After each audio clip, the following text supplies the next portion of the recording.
It's Christine Wilson and Saphira Galoob, and you'll thank us later. Tune in every week and hang out with us because we're a lot of fun. And no topics off the record, we decided. We are open to talking about everything together with a bit of a sense of humor, a lot of self-forgiveness, a lot of grace, and always being wiser on the other end. Bring it on, girls and boys. You know what? You'll thank me later that I'm telling you about this. You'll thank me. They're going to hate us, Saphira. It's going to be nuts.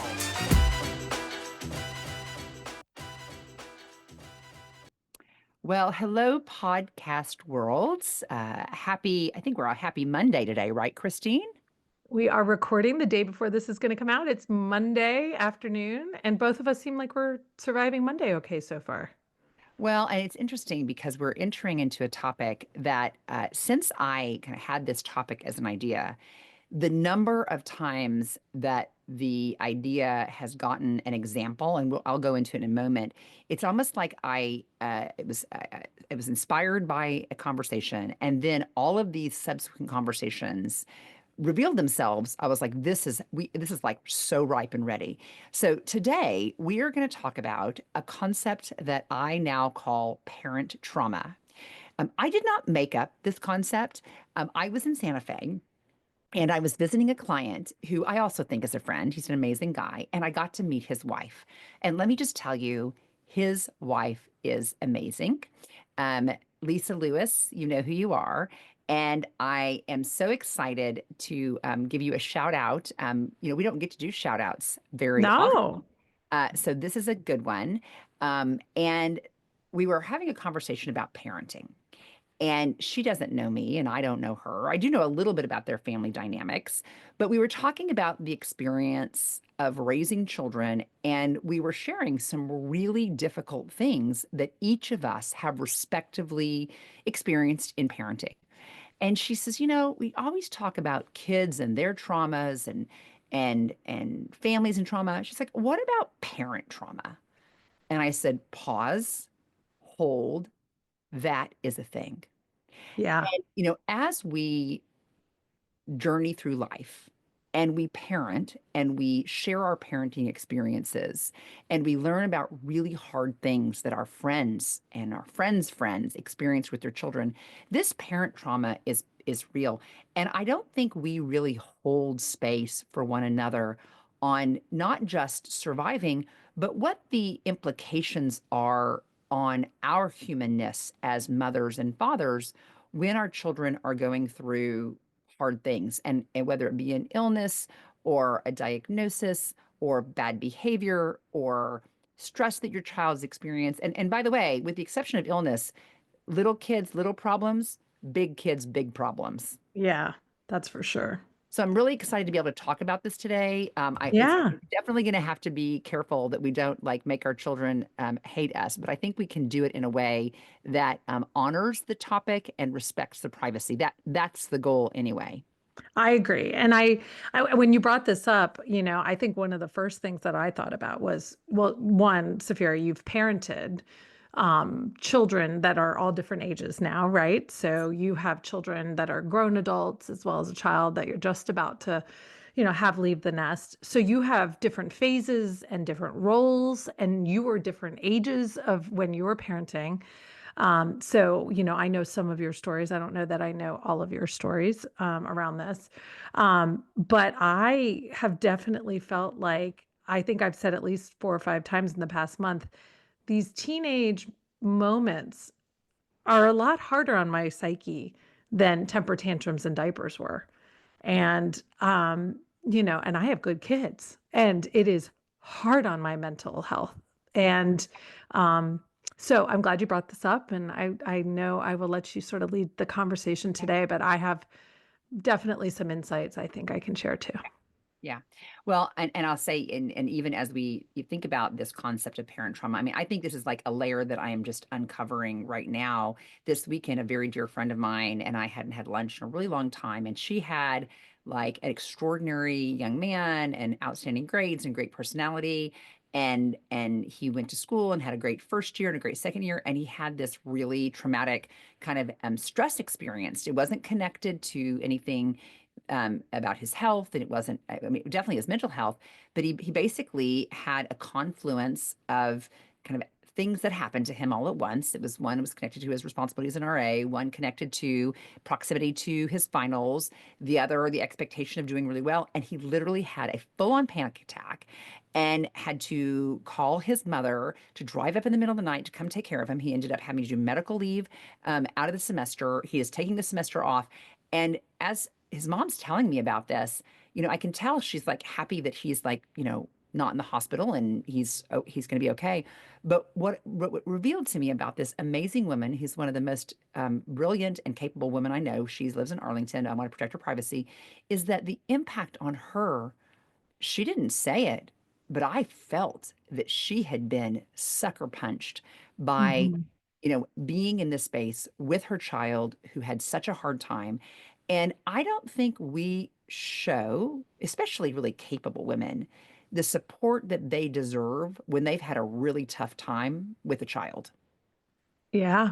And I put my parents through that in college too. I had a breakdown in college. I was living in a basement with no windows, which I know did not help me. And then it was just one thing after another that piled on. I had the panic attack. I couldn't get off the floor. I had no prior mental illness diagnosis of any kind, and my roommate called my parents and said, "You've got to come get her. I can't take care of her because I can't even get her off the floor." Right. And I left school. Yeah. And, and I know that was, in your parents, I was always grateful that my parents were 2 hours away. Yeah. They could be there. But I know that that was so traumatic for my parents.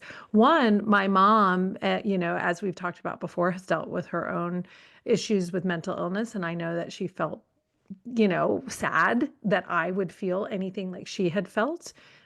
She had been through her own breakdown in college and had left school.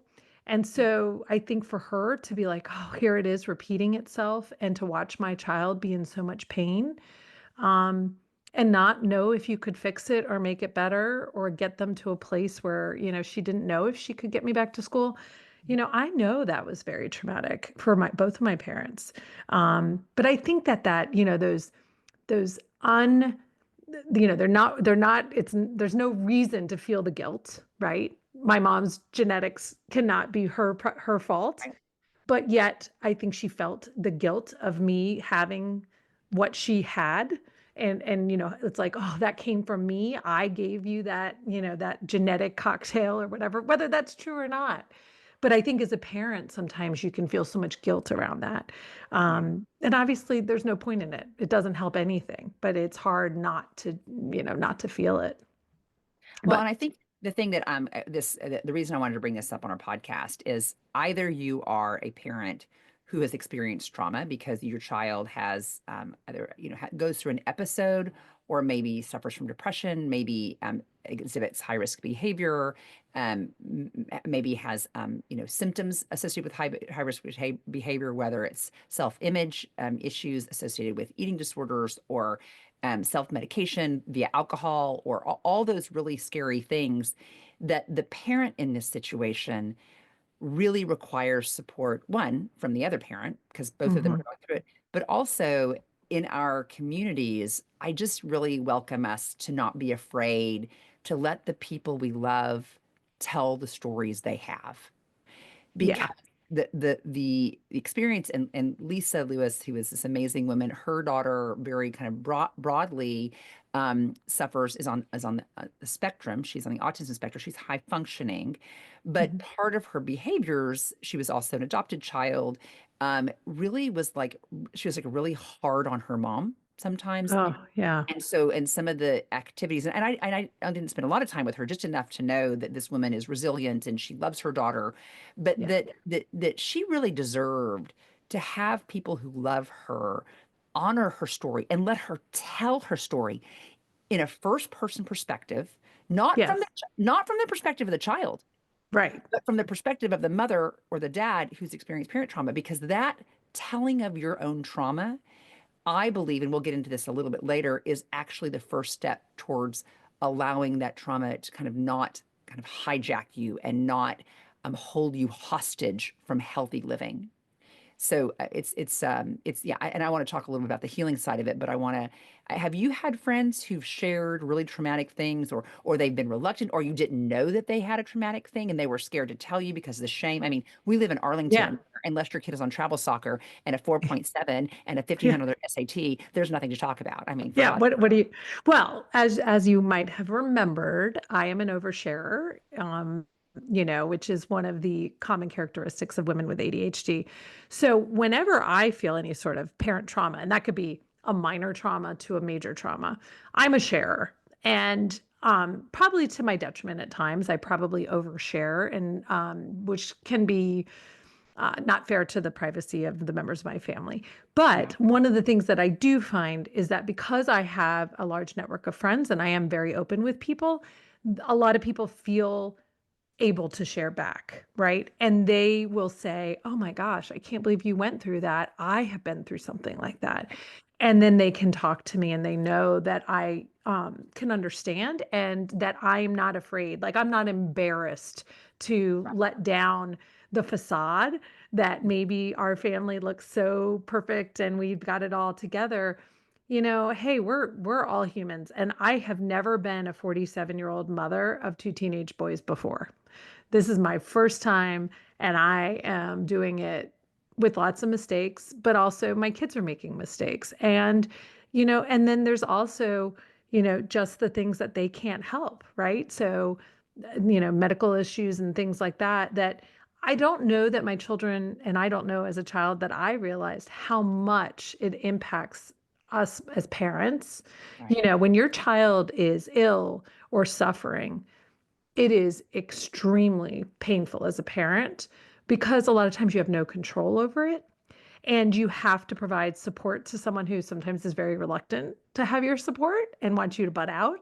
Mhm. And you also never want to be the one who didn't intervene when you should have. I had a conversation with one of my sons this weekend where I said, "I'm just so sorry. I love you so much. I can't just butt out of this. I just Yeah. can't. I know Yeah. you asked me to, but someday you'll be a dad and you'll be like, thank God my mom wasn't a Yeah. loser and just walked away from this moment."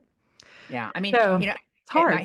my husband has this attitude, like what happens in the family stays in the family, and Mm, that really puts you like he doesn't want me telling people anything, and I mean, I feel comfortable saying this now. So our older daughter, she's in her 40s, and she suffered from incredibly severe depression, bipolar. She is an addict. She's a recovering alcoholic. I mean, I think she's recovering. She's actually taken herself off the grid. We mm, haven't seen her in years and years. She lost custody to her daughter. She ran away from home. She was 14. She was missing for 3 days. I mean, the amount of stress that we went through. And then, so we went through all this with a child who was very, very high risk. I mean, this is when I was in my 20s and I first started.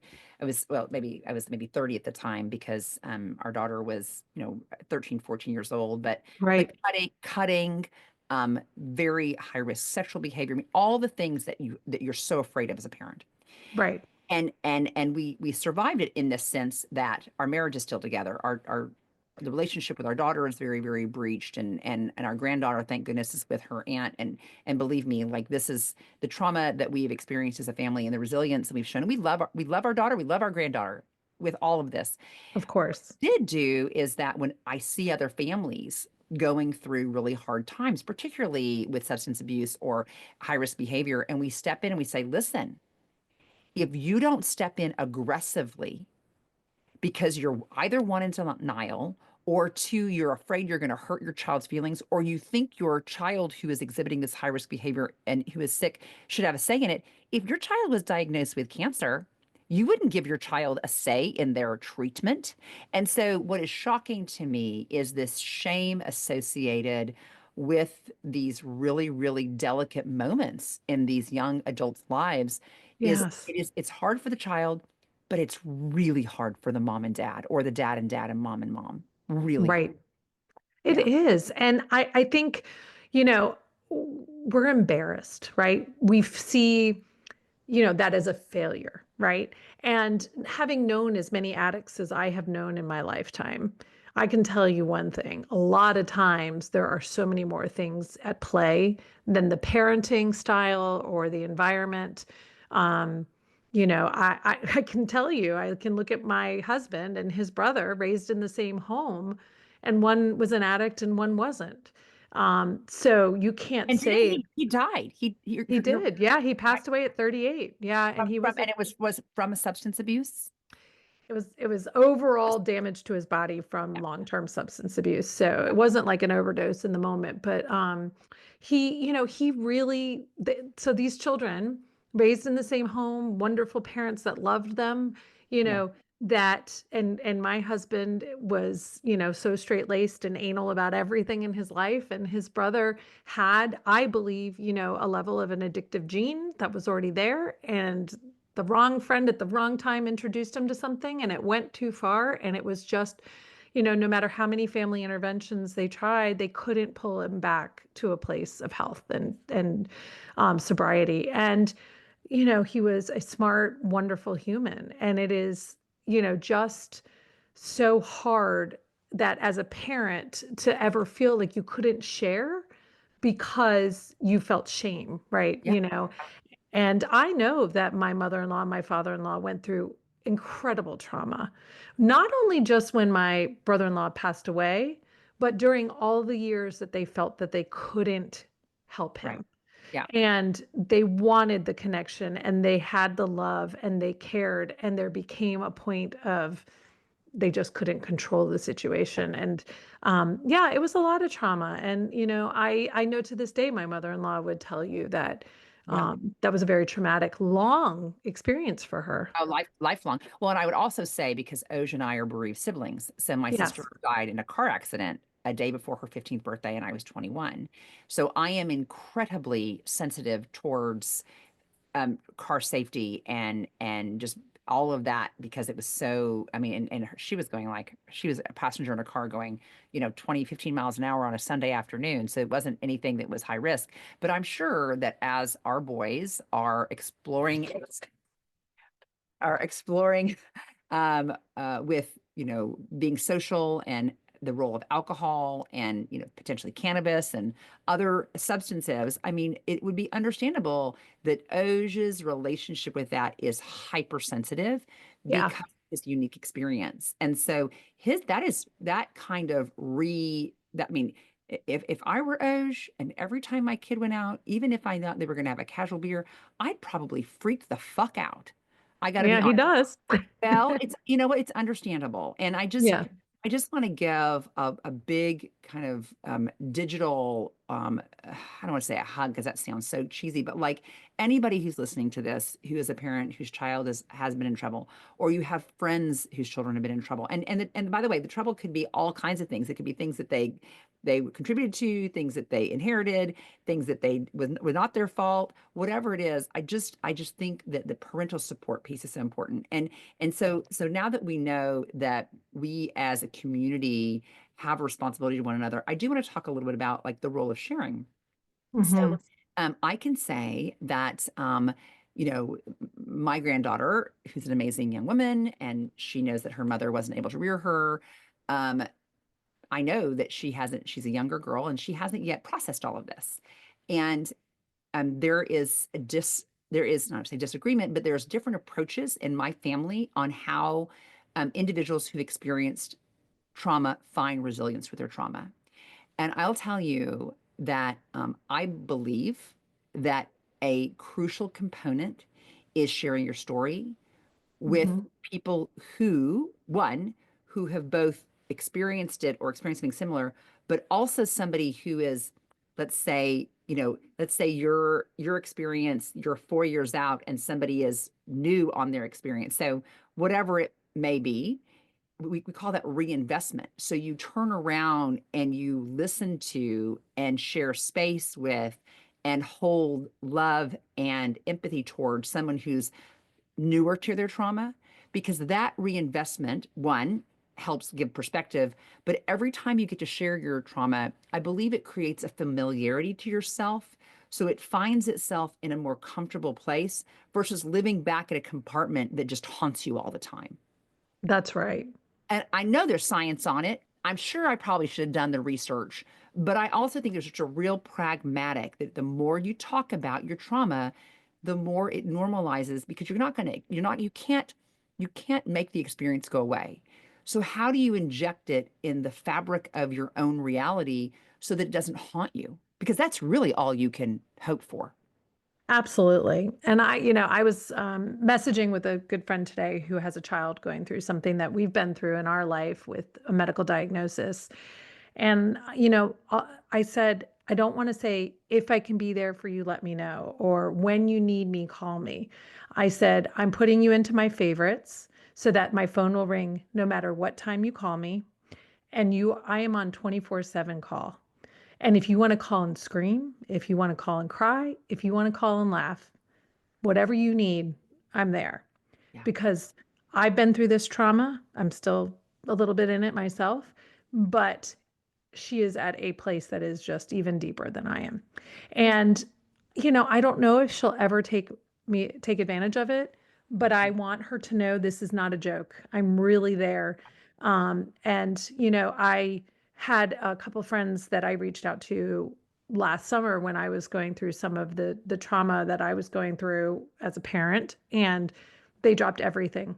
One of them left work, met me that day, and let me cry like a baby in the Metro 29 diner through an entire lunch and Yeah. just held my hand.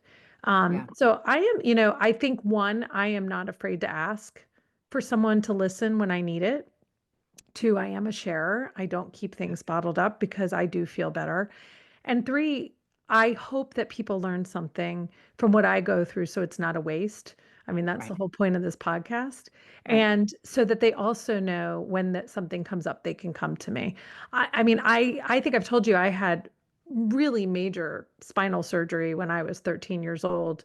And I have talked all my life about what that meant to me, how hard it was on me, wearing a back brace for 5 years.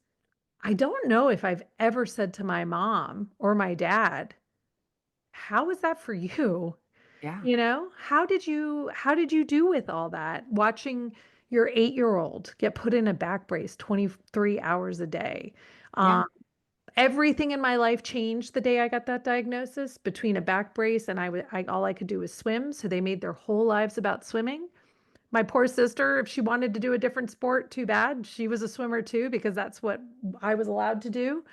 It really affected three other people. Yes, Mhm. I was the one who had to go through the surgery, Yeah. but their lives were impacted.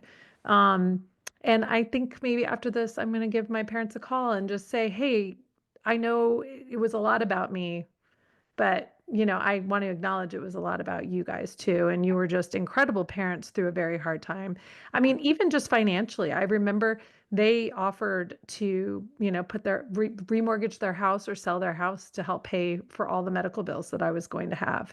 And they were very lucky that the surgeon worked with them so that we didn't lose our home for medical bills. That's a Amazing. lot to go through, not just my health, but just how is it going to Yeah. impact us all as a family? Well, and I think, your mom, you have needed her a lot in your life during these times. And so she's Mhm. oriented herself about being needed. So imagine if she doesn't feel needed by you, imagine how disorienting that is for her because there have been so many crucial times in your life that you did need her and she did show up. And so, maybe that also informs the dynamic of your relationship and the amount of patience that you extend to her, knowing the history of how she has, how she's built her life as a mother with you and how if you don't need her anymore, like, well then, or you Their don't. purpose. Right. Right. Exactly. Exactly. Exactly. That's Well, very good yeah. insight, Saphira. Well, and I mean, I'm not trying to I like like it. appeal to No, I like. I just, I know that the quality of relationships with the people we love is frequently something that we have to constantly work towards. And so I think when you Mhm. open the aperture of what is informing the dynamic around this relationship can really help, you know, say, okay, because you may not, the actions and the behaviors may be the same, but the way you look at the actions and the behaviors may change once you say, oh, you open up that lens, like, oh, there's more here. Oh, now it makes a little more sense. I mean, Um, I am just curious just to go back to it. I mean, being a parent to an older child at a young age and then going through all of that trauma, besides sharing your story, how did you get through it? And, how did you make sure it didn't drive a wedge between you and your husband and that it became something that you guys could partner with rather than feel yeah. so much stress about? Well, I will tell you, it did drive a wedge between us. And I remember there was one moment when I was like, I mean, I was probably, she must have been 13 and I met her when she was 8. So we were together 6 years or so. And I knew that she had some pretty significant drug use and there was drugs in the house. And I was a young lawyer and I was like, I won't live in a house with a drug user. And it wasn't a little bit, it was like pretty heavy. I mean, I think there was probably, I mean, there was some pretty heavy drug use. It was Right. not just a Real little, drugs. yeah, Yep. yeah, yeah. And Gio was like, my husband was like, well, I thought we were going to be over, frankly. And she was going through therapy at the time. And I think that was the trigger when she was like, oh, my dad's with a woman who said you can't live in the house with a drug user. And actually, that was the trigger of when she ran away and she was missing for 3 days. Oh, And then we found her in Nebraska at a bus station. We brought her back to my parents in Oklahoma.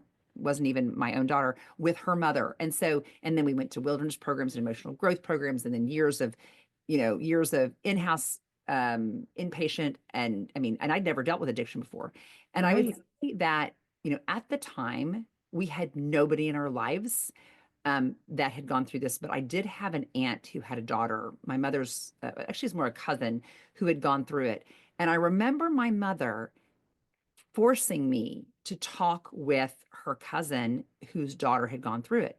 And I remember not believing my mother's cousin when she told me everything that was going to happen because I thought we were different. We were going to parent around it. It wasn't going to happen to us. And I would not believe her and I did not believe her and I did not believe her. And now, like decades later, everything she said that would happen happens, by the way. And Wow. I was just in denial that whole time. And I'll tell you that I actually still think there's trauma in my marriage because of it. Not in our relationship, but there's sadness for sure. Of course. We react differently because of our own son. We've got a beautiful granddaughter who, we're very protective of and so eager to see not repeat that trajectory, even though she's had her own trauma by not having her mother and living with another relative. But I'll tell you, I didn't have people to talk to, and I carried so much shame. There were a lot of relationships that rather than holding on to the friends, I just let the friendship go because I was too embarrassed to be that person. I was too embarrassed to rely on it. And so I just went through it by myself for years. Oh, that must have been so hard. Did you do any therapy at the time? So, I did a lot of therapy kind of. I'm like the one in the marriage that did therapy along the way. Definitely did a lot of therapy. And I think now, I mean, honestly, time and just that reinvestment piece, like talking to other parents, that's been for Right. me, talking to other parents whose children are high risk behavior and, experimenting with substances in a way that is very, very dangerous. And again, there's mental health associated with some of the cutting and, all the elements that demonstrate the child is not mentally healthy. Like being able to talk with other parents who are in it. I call it should on anybody, but I Right. listen, this is what we did right, this is what we did wrong. And you know, I I have said, this is going to sound really terrible, that we've been out of the woods for a while, but if I got the call and said that she didn't make it, neither my husband and I wouldn't be surprised, very sadly. Right. Right. Yeah, so it's always sort of hovering there a little bit. It never really goes away. And Yeah. this may be too personal to ask, but I Yeah. mean, when your sister passed, I can imagine that kind of trauma for your parents, is I can't imagine anything worse. And I know you've said that some really amazing, wonderful things of your parents, with other children and other things came Yeah. out of that. So can you talk a little bit about how they dealt with their Well, trauma? that is so sweet. So I'll tell you this because this is like just to show, um, my sister died on February the 17th. Her birthday was the 18th, and we buried her on the 19th, and she died in a car Ugh, accident. I was in college, and I don't know if it was in May, and it was the day before her 15th birthday. I come home from college, and they have another 15-year-old living in their house, a little girl whose parents who'd lost she basically was pulled from her home, parents, yeah, and same age as my sister, living in my sister's room, wearing my sister's clothes.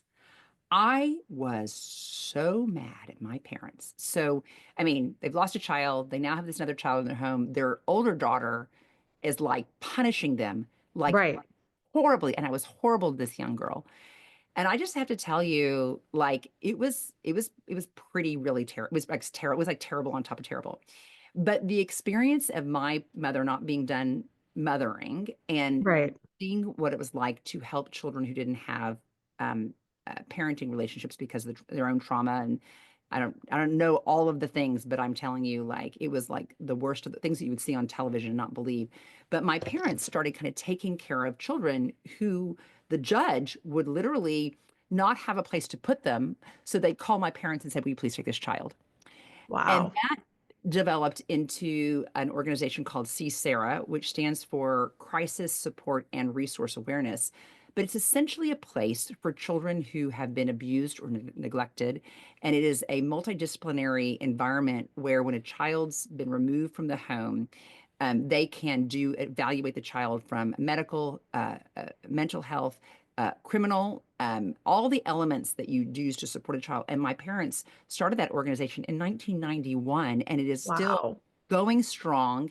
And I will tell you, I look at my parents through a lens of remarkable humility as a parent myself now, and not just surviving, but on some level, thriving in their parenting of all these other children and providing an environment for these children who, not who didn't live with us, but who ultimately found C. Sarah and Sarah's Foundation to have the support and protection.